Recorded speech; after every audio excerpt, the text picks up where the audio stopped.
Guys, I'm back from a 10-day vacation, spring break with my kids. Had a blast, and I come back to a beautiful unboxing. It's gonna be a big one with lots of special pieces, so stay tuned.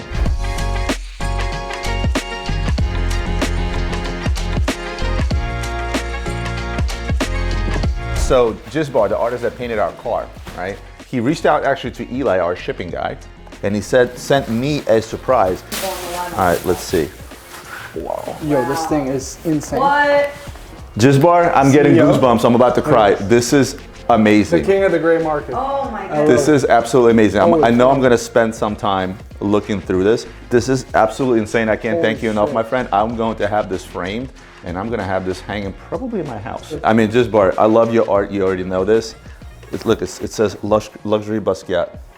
And I'm guessing these are the prints because 𝗕𝗫𝗲 does original artwork, and then at the end of the day, artists want their work to make it into people's hands, and the original canvases tend to be expensive. Yeah. And he made 40 prints for the entire company. Oh, that is. Oh my goodness. So everybody gets one. Yes. 𝗕𝗫𝗲, thank you so much. Again, I can't even start to explain how much I appreciate this. I'm emotional. I'm honestly emotional. All right, let's get to some watches. My favorite watch from Lange, and that is the Lange Time Zone. Wow. And here's the thing, we've always talked about how world time watches are super underappreciated as a complication.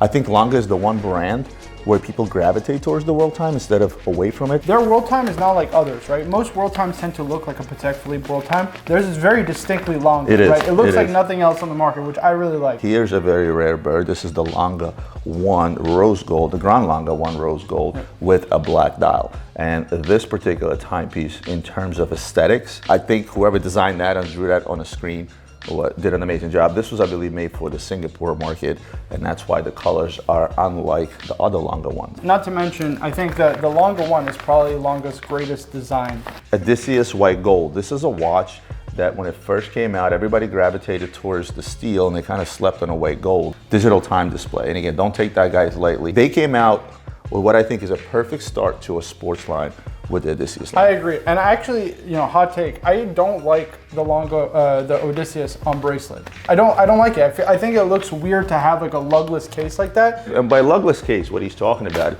is he's basically talking about the fact that there's virtually no lugs here. But the way that they do it is a little bit different. I don't love the 𝗙𝗰𝗲s on strap. I think it's a phenomenal watch. Honestly, one of my favorite Langes, especially on rubber. Speaking of brands that everybody loves to hate, Hublot. Anytime we got one of these in, they usually sell within a week's time. And the reason for that is because it's just a beautiful watch. They're, one, a distinct look. Two, it's a big look for the money, right? White ceramic. Yeah, it's white ceramic, so it's very distinct. You get a skeletonized kind of dial, so it's very sporty, very funky, but still very cool. When you're talking about the Unico line, and that's how you get that skeletonized dial, also got to give them credit on this.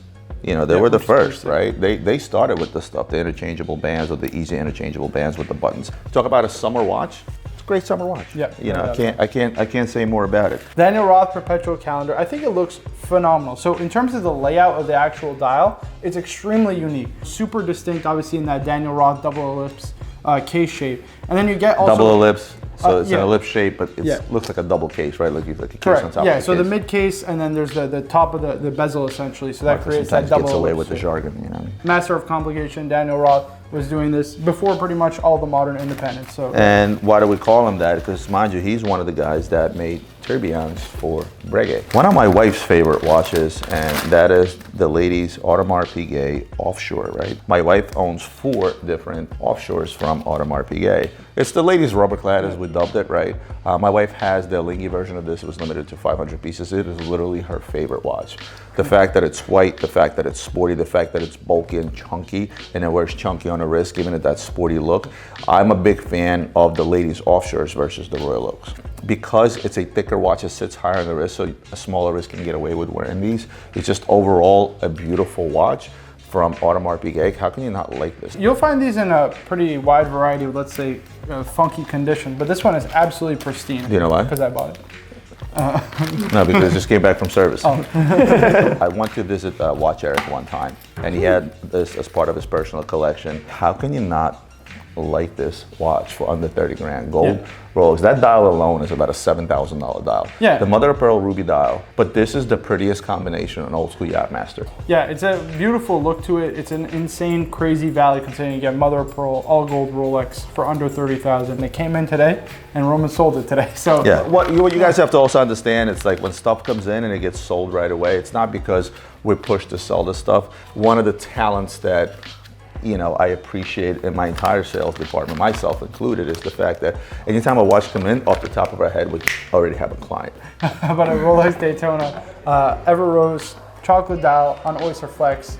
Just a sick combination. I love the ceramic bezel. This is now discontinued for the newer model. So anytime new models came out, older models got discontinued, you would see a 10 to 20% jump in a lot of these things. It was even more dramatic for some models than that. There was the John Mayer that went from like a $75,000 watch to like $110,000 overnight. So, but then if somebody called me and asked me today, say, look, should I pay a little bit of that premium for a John Mayer?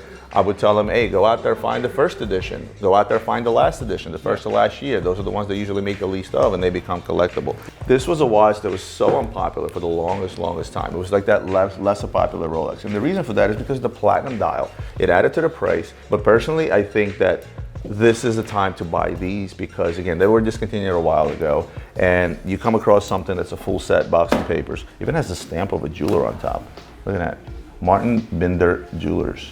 Again, people always ask me like, hey, find me a value Rolex. I will always send them towards the older yachts. Yeah, I like them. You're going to pay about, let's say 10, 12,000 depending on your condition, if it's complete, whatever. For a platinum bezel, platinum dial watch from Rolex, 5905R, rose gold chocolate dial, now discontinued also, right? So you saw with the release of the 5905R, the blue dial, right? A lot more attention is being placed on this whole annual calendar chronograph genre. They're just so worth it because they're good looking and they're super complicated. Look at this particular chocolate dial.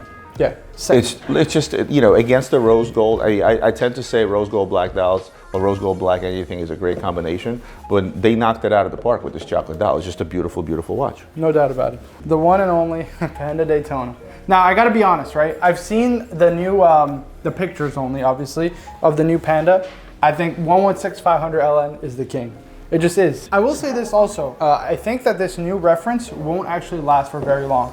I think once Rolex realizes that the Daytona with a sapphire display case back is really popular and people like that, they're going to do that more en masse. You know what this is going to be known as in 5 years from now? Transitional reference. Yeah. I've never seen a Cellini Conjar, period, ever. Yeah, I've seen every one of their sports models, but to find one in brand new condition, a true Conjar. Yeah, it seems to be a lot of rose gold chocolates today. It's pretty great. Listen, there's a reason for that. People like it. Rolex Datejust, slate dial. Classic look, not much needs to be said. Stick dial. Now I gotta ask, stick dial or Roman dial? You gotta go Roman, right?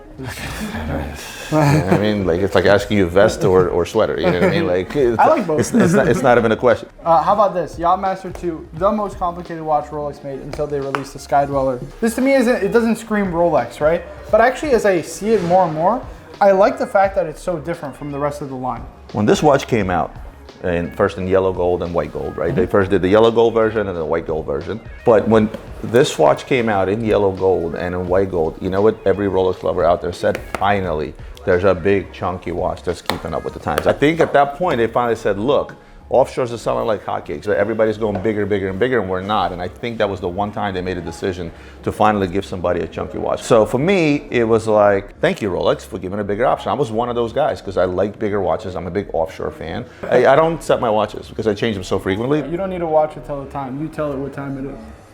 You know what I'm saying? Oh shit, okay. Okay, you got some brown. All right, I gotta stop. The VC Overseas. How many times can we unbox that watch though, I know. really?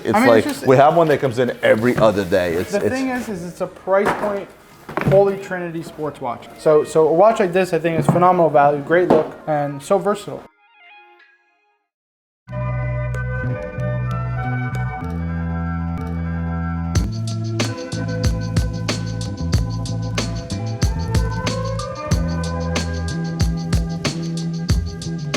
I've talked about this before. Other companies out there, if Omega can do this type of packaging for their watches, I think you should follow suit. When I get a box that's worthy of a display, Be it up on a shelf in my library, be it on my desk. This is a box I can see sitting on a library shelf among some books, right? No, you're right. Not much more we can talk about the Speedmaster. Again, one of the most iconic watches out there. A watch that I believe should be in everyone's collection. Everybody should have a Speedy at one time or the other. Use, beat up, pick one up for a couple $1,000 bucks. Automatic, manual. You know what I mean? There's just so much out there, so many options. Do you think there's a future ceramic version of this at some point? Like Moonwatch, I don't think so. When it comes to this one, like this configuration specifically, I don't think that they want to meddle with the design. But like the original Speedmaster, although it didn't look like this, was a racing watch, and then it became the Moonwatch, obviously, once they passed the NASA trials and what have you. And then ever since then, it's been a pretty pure design, right? They haven't really swayed from it. So I think I would keep this kind of twisted lug case. They've done a wonderful job giving you NATO straps that are not those cheapy straps. This is a nice, high quality strap. I like all the little accessories. Like you get all this little nifty stuff. Like, hold on, like that. And it's even got the tachymeter around if you look at the...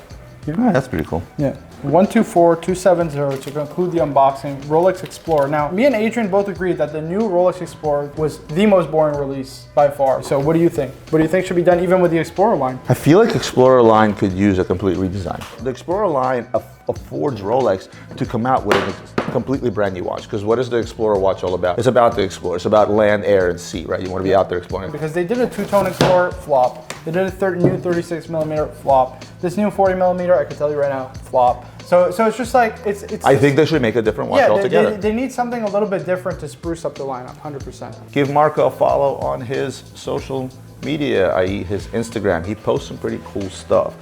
How many followers are you at? Almost 9,000. Almost 9,000 is not good. Let's get him to 10,000, guys. He always answers his DMs, and he's a walking encyclopedia when it comes to watches, so you can always DM him and ask him. All right, guys, I'll see you on the next one. Thank you.